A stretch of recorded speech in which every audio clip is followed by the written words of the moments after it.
الحمد للہ رب العالمین والصلاة والسلام علی سید الانبیاء والمرسلین اما بعد فاعوذ باللہ من الشیطان الرجیم بسم اللہ الرحمن الرحیم۔ سبق نمبر 40 نزہۃ القاری شرح بخاری۔ اس میں انشاءاللہ تعالی جو حدیث نمبر 174 ہے اس سے انشاءاللہ تعالی ہم پڑھنے کی سعادت پائیں گے۔ آپ بھی بھرپور توجہ کے ساتھ اس درس کو سنیں تو اللہ کی رحمت سے بہت فائدہ ہوگا۔ یہ کمپیوٹرائزڈ جو ہے اس کا صفحہ نمبر 583 ہے 583، اور جو دوسری کتاب ہے یعنی کہ نارمل جو PDF جو کتاب ڈاؤن لوڈ ہو جاتی ہے دعوت اسلامی کی ویب سائٹ سے بھی، وہ 714 ہے 714۔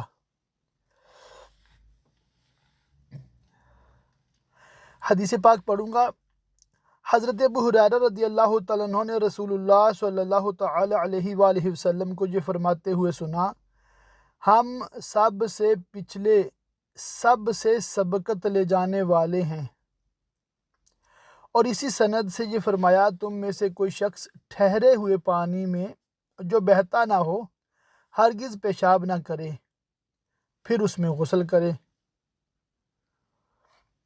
یہاں پر باب سے مطابقت میں لکھا ہے، امام بخاری نے باب باندھا ہے، حدیث کا پہلا جز ہے، اس کا باب سے کوئی تعلق نہیں، اور تعلق پیدا کرنے کی کوشش بے سود ہے۔ اسے ذکر کرنے کی حکمت میں جو بات سب سے زیادہ چسپاں ہوتی ہے وہ یہ ہے، عبد الرحمن بن ہرمز اعرج کے پاس احادیث کا صحیفہ تھا، اسی طرح حمام بن منبہ کے پاس بھی تھا، دونوں کی ابتدا میں یہ حدیث وارد ہے۔ امام بخاری کی عادت ہے کہ جب ان دونوں صحائف میں سے کسی صحیفے کی کوئی حدیث ذکر کرتے ہیں تو بطور علامت اتنا حصہ بھی ذکر کر دیتے ہیں، جیسے امام مسلم کی عادت ہے کہ ایسے موقع پر کا اضافہ کر دیتے ہیں۔ اس باب کے علاوہ مندرجہ ذیل ابواب میں امام بخاری نے ایسا ہی کیا، لیکن اس پر پوری پابندی نہیں۔ تو یہ بات ہر دوسری حدیث میں آتی ہے نا کہ اس حدیث کی باب سے کیا مطابقت ہے، تو یہ ایک مسئلہ ایسا ہے جیسے میں نے آپ کو عرض بھی کیا تھا کہ اکثر شارحین اس میں مطلب مطابقت سمجھ نہیں پاتے، یا مطلب مطابقت ہوتی ہی نہیں ہے، تو کیا کہتے ہیں باب سے مطابقت تو نہیں ہے مگر ظاہر حدیث تو ہے نا، تو بس حدیث پہ فوکس کریں، باب سے مطابقت ہے کہ نہیں ہے اس کو چھوڑ دیں، اس پہ بالکل سوچنے کی ضرورت نہیں ہے۔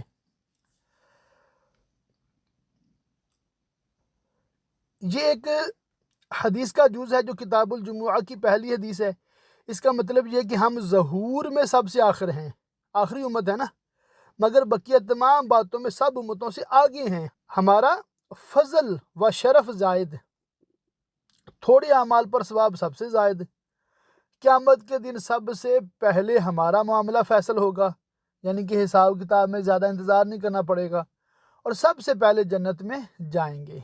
تو یہ نبی کریم صلی اللہ علیہ وآلہ وسلم کی امت میں سے ہونے کی وجہ سے یہ برکتیں ہمیں انشاءاللہ تعالی ملیں گی۔ ٹھیک ہے، ایک حدیث پاک کا مفہوم ہے سمجھانے کے لیے ہے کہ جیسے ایک مزدور نے فجر سے لے کر ظہر تک کام کیا، اس کو اتنی ہی مزدوری ملی جتنی دوسرے مزدور نے ظہر سے لے کر عصر تک کام کیا۔ اب ظہر سے عصر کم وقت ہوتا ہے، ایسا ہے نا، اب تیسرا مزدور ہے اس نے عصر سے مغرب صرف کام کیا، اس کو بھی اتنی ہی مزدوری ملی ہے، تو عصر تا مغرب تو بہت ہی کم وقت ہوتا ہے، مگر مزدوری تینوں کو برابر ملی، تو کون بہتر ہے، کون بیٹر ہے، کون مطلب آسانی میں رہا؟ جو عصر سے مغرب کام کرے گا، کام اس نے سب سے آخر میں کیا ہے، مزدوری اس کو اتنی ہی ملی ہے۔ تو یہ مثال بھی ہے ایک روایت میں اس امت محمدیہ علی صاحب الصلاۃ والسلام کی کہ تھوڑا عمل ہے زیادہ ثواب ہے۔ اب نمازیں دیکھ لیں، صرف 5 پڑھتے ہیں، ثواب کتنی کا ہے؟ 50 کا، اللہ کی رحمت سے، اور ہر نیکی پہ 10 گنا اجر ملتا ہے۔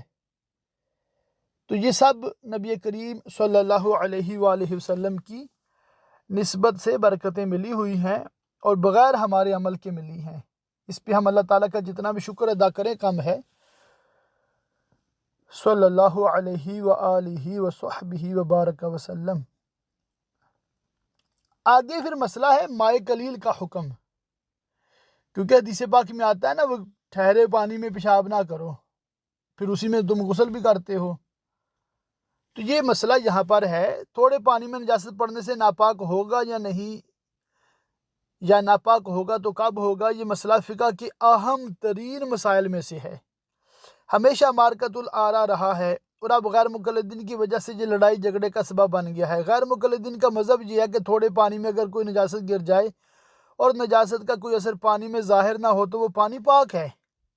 ایک لوٹے پانی میں ماشا 2 ماشا پیشاب پڑ جائے تو پاک ہے، اسے پیو، اسے کھانا کھاؤ، کوئی حرج نہیں۔ جیسا کہ ان کے نواب شوہر ریاست بھوپال نے طریقہ محمدیہ صفحہ نمبر 6-7 پر لکھا ہے کہ ان کے اشرار کا یہ حال ہے کہ جہاں ان کا بس چلتا ہے وہاں کنوؤں میں گوبر لا کر ڈال دیتے ہیں تاکہ احناف پریشان ہوں، یا تو یہی ناپاک پانی پئیں یا پھر اسے پاک کرنے کی دقت میں پڑیں یا کہیں اور سے پانی لائیں۔ اس مسئلہ کی تفصیل یہ ہے کہ پانی کی 3 قسمیں ہیں۔ پہلی ہے مائع جاری، بہنے والا پانی، جیسے دریا نہر کا پانی، اس میں تو نجاست گر بھی جائے نا تو وہ پاک ہی رہتا ہے۔ کنویں کا پانی، اس میں پانی جمع رہتا ہے، جوں جوں خرچ ہوتا رہتا ہے نیچے سوتے سے آتا رہتا ہے۔ اس کا حکم یہ ہے کہ نجاست گرنے سے کنویں کا کل پانی ناپاک ہو جائے گا۔ تیسرا تالاب، حوض وغیرہ کا پانی جو اپنی حد میں محدود رہتا ہے، اس میں سے نکلنے کے بعد اس کی جگہ دوسرا نہیں آتا۔ یہی دونوں اقسام متنازع فی ہیں۔ غیر مقلدین یعنی وہابی جو اہل حدیث کہلاتے ہیں کے نزدیک کنویں، چھوٹے گھڑے، بلکہ گھڑے، لوٹے، بلکہ گلاس، بلکہ چلو میں کتنی ہی نجاست پڑ جائے وہ پاک ہی رہے جب تک نجاست کا کوئی اثر ظاہر نہ ہو۔ امام شافعی فرماتے ہیں کہ پانی 2 کلے یعنی 5 مشق سے کم ہو تو ناپاک ہو جائے گا اگرچہ نجاست کا کوئی اثر ظاہر نہ ہو۔ اچھا، اس میں پھر وہی بات آتی ہے، ہمارا مسلک کیا ہے؟ آپ نے سمجھنا ہر وقت یہ ہے، سیکھنا یہ ہے کہ ہمارا مسلک کیا ہے۔ وہ یہ ہے کہ اگر یہ پانی قلیل ہے تو نجاست گرتے ہی سب کا سب ناپاک ہو جائے گا، اس لیے کہ اس میں نجاست پڑتے ہی پھیل کر سب پانی میں مل جائے گی، اس لیے کہ پانی کی یہ خاصیت ہے کہ اس میں کچھ ڈالو تو وہ چیز بہت تیزی سے پانی میں تحلیل ہو کر پھیلنے لگتی ہے، اور اگر کثیر ہے تو جب تک نجاست کا کوئی اثر اس میں ظاہر نہ ہو وہ پانی پاک ہے۔ جتنی دور تک یا جتنی دیر نجاست کا اثر پانی میں ظاہر ہوگا پانی ناپاک رہے گا۔ قلیل و کثیر میں حد فاصل یہ ہے کہ پانی اگر کسی ایسے تالاب یا حوض میں ہو کہ اگر اس کے ایک طرف بلایا جائے تو دوسرا کنارہ، ایک طرف ہلایا جائے تو دوسرا کنارہ نہ ہلے تو کثیر ہے، ورنہ قلیل۔ عوام کی آسانی کے لیے علماء نے اس کی مقدار 10 دردہ رکھی ہے۔ یہ 10 دردہ کی مطلب آپ نے تفصیلات اکثر سنی ہوگی، پڑھی ہوگی۔ یہاں پھر آگے اختلافات ہیں اور ان کا رد ہے، یہ آپ خود سے دیکھ لیجئے گا، خود سے پڑھ لیجئے گا، اپنی معلومات میں اضافہ کیجئے گا۔ تعلیق نمبر 51 ہے اور 52 ہے ساتھ ہی۔ حضرت ابن عمر اگر نماز کی حالت میں کپڑے پر خون دیکھ لیتے تو کپڑا رکھ دیتے اور نماز پوری کر لیتے۔ ابن مسیب اور شعبی نے کہا جب نماز پڑھ لی اور اس کے کپڑے پر خون یا منی لگی تھی یا غیر قبلہ کو منہ تھا یا تیمم کر کے نماز پڑھی اور وقت کے اندر اندر پانی مل گیا تو نماز لوٹائے نہیں۔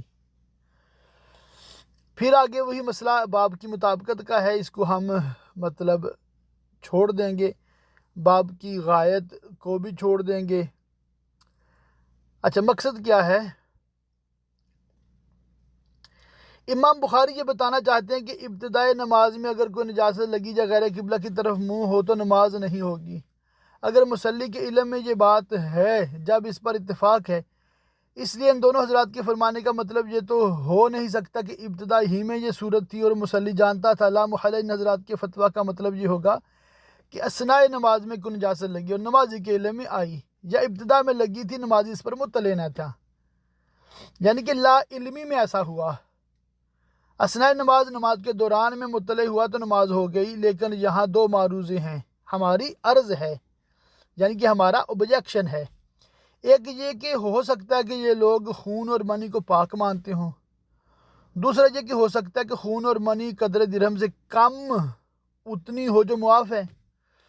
تو ابتدا ہی سے اگر کپڑے میں خون اور منی لگی ہو تو کیا حرج ہے؟ رہ گیا غیر قبلہ کی طرف رک کر کے نماز کا مسئلہ، تو اس سے کسی انکار ہے۔ تحری کے بعد جس رخ نماز پڑھے گا ہو جائے گی، یعنی کہ ایسی جگہ جہاں پتہ ہی نہیں چل رہا نا قبلہ کی طرف ہے، تو وہاں پر کیا ہے، تحری کرو، غور کرو، گیس کرو، تو نماز پڑھی تو نماز ہو گئی، اگرچہ وہ واقع میں جہت قبلہ نہ ہو، اس لیے کہ تحری کے بعد تحری ہی جہت قبلہ ہے۔ اس مسئلہ کا باب سے کیا علاقہ؟ اس طرح تیمم کر کے نماز پڑھ لی، پھر پانی ملا تو نماز کی ادا کی حاجت نہیں، اسے بھی باب سے کوئی تعلق نہیں، مگر چونکہ یہ سب ایک ارشاد سے تھے اس لیے ان سب کو امام بخاری علیہ رحمہ نے ذکر فرما دیا۔ اب دیکھیں، صرف حدیث پڑھتے ہیں نا تو ہمیں یہ لگ رہا ہے کہ یہ جو صحابہ کرام علیہم رضوان ہیں، یہ مطلب کہتے ہیں بھی منی لگی ہو، کپڑے کو خون لگا ہو، نماز ہو جائے گی، یہی لگ رہا ہے نا، جو کہ وہابیہ عام طور پہ رولا ڈالتے ہیں، ٹھیک ہے۔ مگر جب ہم اس کی تفصیل پڑھتے ہیں، ہمارے علماء نے اس کا کیا جواب لکھا ہے، کیا اس کے بارے میں ارشاد فرمایا ہے، تو ہمیں بالکل واضح ہو جاتا ہے، پتہ چل جاتا ہے کہ دیکھیں اس میں کئی احتمال ہیں، یہ بھی احناف کے خلاف نہیں ہے، کیونکہ احناف بھی کہتے ہیں کہ بھی خون کم لگا ہو درہم سے تو کوئی مسئلہ نہیں، نماز ہو جائے گی، منی کم لگی ہو تو نماز ہو جائے گی، جہت قبلہ کو نماز نہیں پڑھ رہے تو بھی نماز ہو جائے گی اگر تحری کر کے پڑھ رہے ہیں۔ تو یوں یہ چیزیں ہمارے خلاف نہیں ہیں، مگر کیا کہ ہم جب صرف حدیث سنتے ہیں نا تو ہم بھی سہم جاتے ہیں، ڈر جاتے ہیں، تو یہ ڈر جو ہے نا ہمارا نکلنا چاہیے۔ میرا دیکھیں حدیث کی کتابوں میں نا بخاری سب سے مشکل ہے، ریاض الصالحین بڑی آسان ہے، گویا کہ وہ احیاء العلوم ہی ہے ریاض الصالحین۔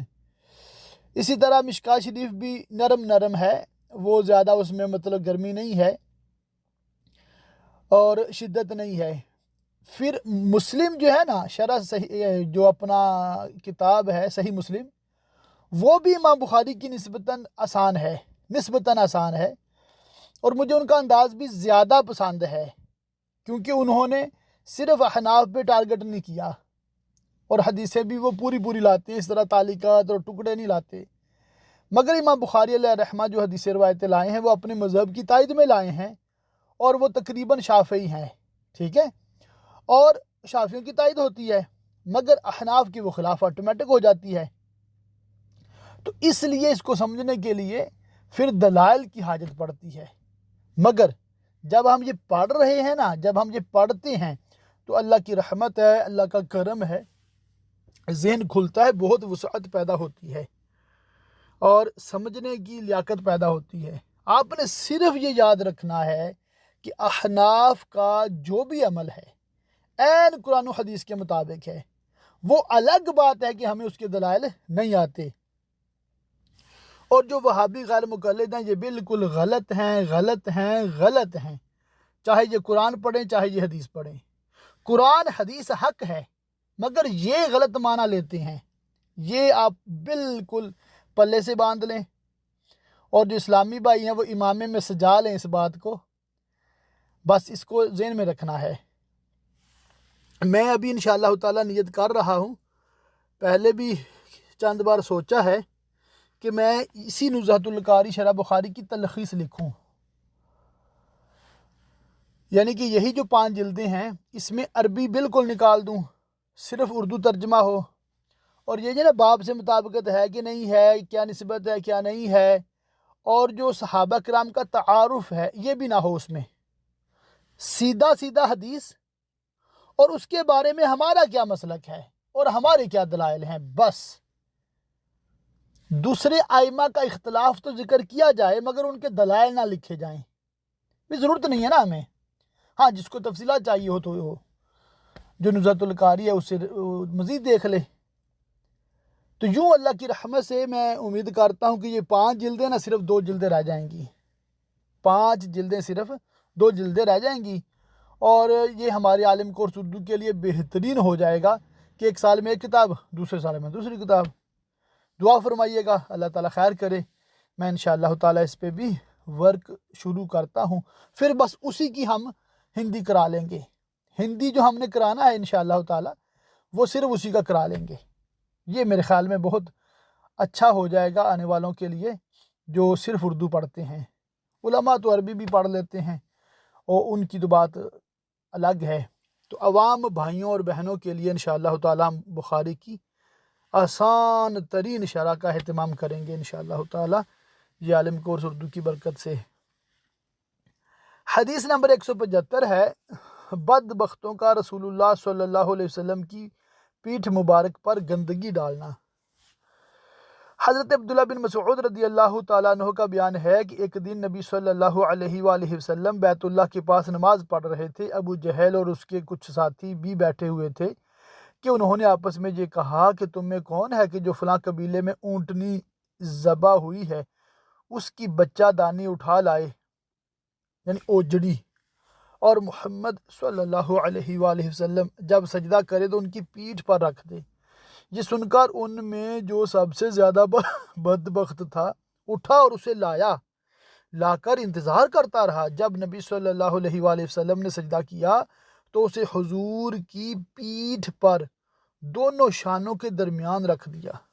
عبداللہ بن مسعود کہتے ہیں میں دیکھ رہا تھا مگر کچھ کر نہیں سکتا تھا، کاش کہ مجھے قوت ہوتی۔ اس پر وہ خبیث ہنسنے لگے، اس طرح کی ہنسی کے مارے ایک دوسرے پر گرتے پڑتے تھے، اور رسول اللہ صلی اللہ علیہ وآلہ وسلم سجدے ہی کی حالت میں رہے، اپنا سر نہیں اٹھایا یہاں تک کہ حضرت سجدہ فاطمہ رضی اللہ تعالی عنہ آئیں اور اس گندگی کو حضور کی پشت مبارک سے ہٹایا تو حضور نے اپنا سر اٹھایا۔ جب حضور نے ان پر بد دعا کی تو یہ ان پر شاک ہوا۔ ان کا اعتقاد یہ تھا کہ اس شہر میں دعا ضرور قبول ہوتی ہے۔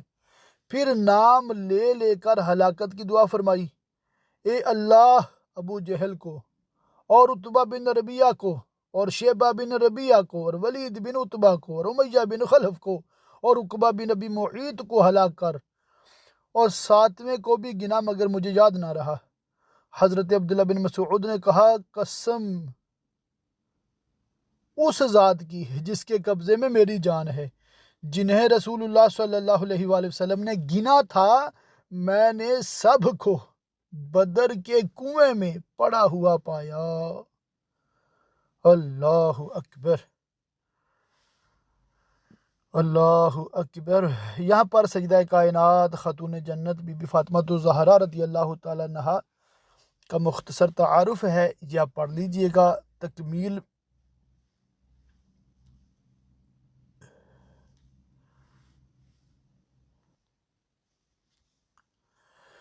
اس حدیث پاک کی تکمیل بھی آپ خود دیکھ لیجئے گا۔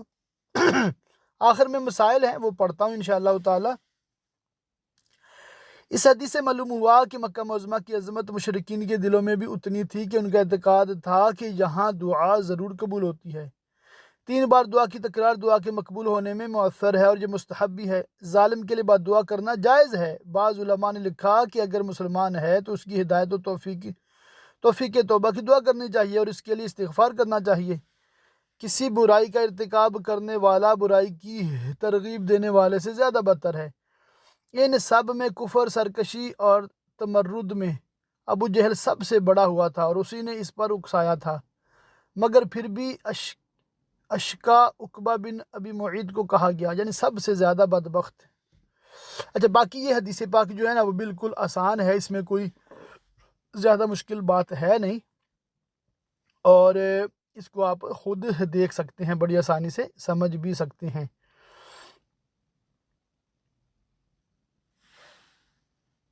حسن بصری اور ابو العالیہ نے مکروہ جانا، نبیز سے وضو کرنے کو حضرت حسن بصری اور ابو العالیہ نے مکروہ جانا۔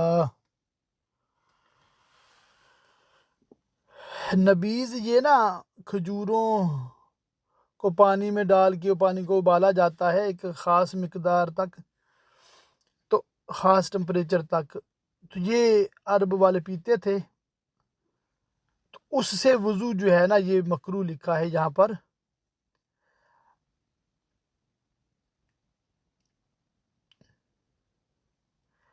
تو یہ جو ہے نا ہمارے خلاف نہیں ہے یہ بات، یہ ہمارا بھی یہی اسی پہ عمل ہے کہ نبیز سے وضو نہیں کریں گے، ٹھیک ہے۔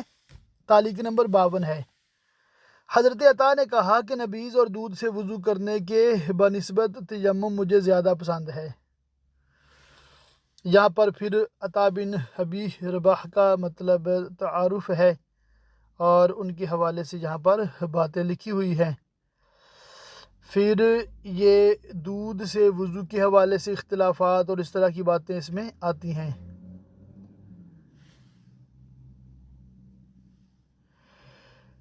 کہ نبیز سے کا جو پانی ہے یہ مائع مطلق ہے کہ نہیں ہے، اس کی بحث ساری یہاں پر مفتی صاحب نے فرمائی ہے، اور نبیز کہتے کس کے ہیں اس کا یہاں پر لکھا ہوا ہے۔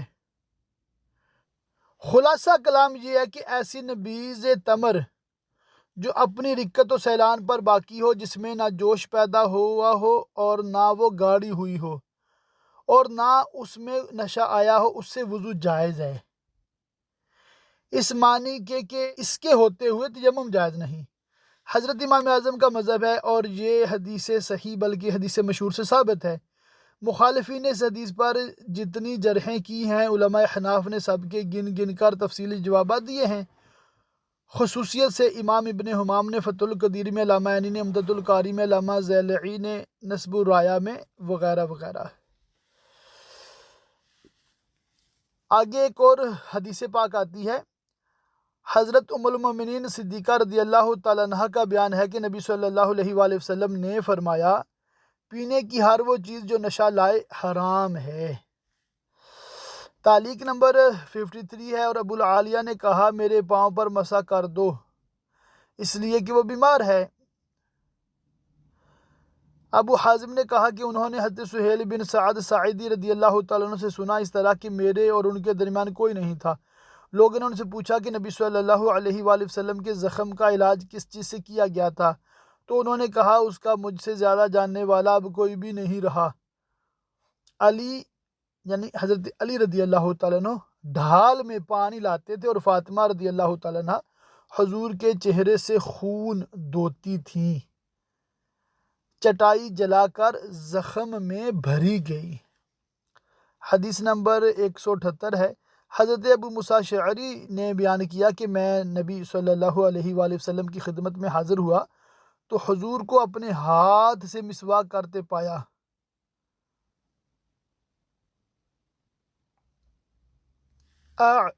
کی آواز نکال رہے تھے، اور مسواک حضور کے منہ میں تھی، ایسا لگتا ہے گویا کیا کر رہے ہیں، یعنی کہ الٹی فیل ہو رہی ہے جیسے نا۔ حضرت حذیفہ رضی اللہ تعالیٰ عنہ نے کہا نبی صلی اللہ علیہ وآلہ وسلم جب رات میں اٹھتے تو اپنا منہ مسواک سے صاف کرتے، یعنی پہلے مسواک کرتے۔ تعلیق 54 ابن عمر رضی اللہ تعالیٰ عنہ سے روایت ہے کہ نبی صلی اللہ علیہ وآلہ وسلم نے فرمایا، میں نے خواب دیکھا کہ مسواک کر رہا ہوں کہ میرے پاس دو شخص آئے، ایک دوسرے سے بڑا تھا، میں نے چھوٹے کو مسواک دی تو مجھ سے کہا گیا کہ بڑے کو دے، پھر میں نے بڑے کو دی۔ حدیث نمبر 180 ہے، من نام علی الوضوء، حضرت برا بن عازب رضی اللہ تعالیٰ عنہ نے کہا کہ نبی صلی اللہ علیہ وآلہ وسلم نے فرمایا، جب تم اپنے بستر پر آنا چاہو تو پہلے نماز جیسا وضو کر لو، پھر داہنی کروٹ پر لیٹ جاؤ اور یہ پڑھو، اللہم اسلمت وجہی الیک وفوضت امری الیک والجات ظہری الیک، آخر تک یہ ساری مطلب دعا جو ہے یہاں پر لکھی ہوئی ہے۔ اس کا ترجمہ ہے، اے اللہ میں نے اپنے آپ کو تیرے سپرد کیا، اپنا معاملہ تجھے سونپ دیا، تجھ ہی کو پشت پناہ بنایا، تیرے ثواب کے شوق اور تیرے عذاب کے ڈر سے تیرے سوا کہیں پناہ نہیں، کہیں ٹھکانہ نہیں۔ اے اللہ میں تیری اس کتاب پر ایمان لایا جو تو نے اتاری ہے، اور تیرے نبی پر ایمان لایا جسے تو نے بھیجا ہے۔ اس کے بعد اگر تو اس رات مرے گا تو فطرت پر مرے گا۔ یعنی کہ یہ فضیلت ہے اس حدیث پاک کی، اس روایت کی، اس دعا کی، کہ جو اس رات پڑھ کے مرے گا تو فطرت پر مرے گا، یعنی دین اسلام پر اس کا خاتمہ ہوگا، اچھا خاتمہ ہوگا۔ اور ان کلمات کو آخری کلام کرو برا نے کہا، میں نے اس دعا کو نبی صلی اللہ علیہ وآلہ وسلم پر لوٹایا، جب میں نے کے بعد یہ کہا ورسولی کا، تو حضور نے فرمایا نہیں، ونبیک الذی ارسلتہ، یعنی کہ یہ الفاظ نہ کہو بلکہ یہ کہو۔ تو یہاں پر اللہ کے فضل سے ہماری یہ کتاب الوضو مکمل ہوئی ہے، آگے کتاب الغسل ہے، ٹھیک ہے، وہ انشاءاللہ تعالی ہم اگلے لیکچر میں، اگلے لیسن میں پڑھیں گے۔ اب اس کی جو ہم نے حدیثیں چند پڑھی اس کی تشریحات میں کچھ میں عرض کرتا ہوں۔ یہ بہت ہی مطلب آسان حدیثیں ہیں، روایتیں ہیں، اس میں کوئی زیادہ مشکل بات نہیں ہے۔ زیادہ تر میں کیا بات ہو رہی ہے، مسواک کرنے کے حوالے سے نا بات ہو رہی ہے، اور اس کی فضیلت کے حوالے سے بات ہو رہی ہے۔ اچھا، یہ جو حدیث نمبر 176 ہے، 176، ہر پینے والی چیز جو نشہ لائی حرام ہے، ٹھیک ہے،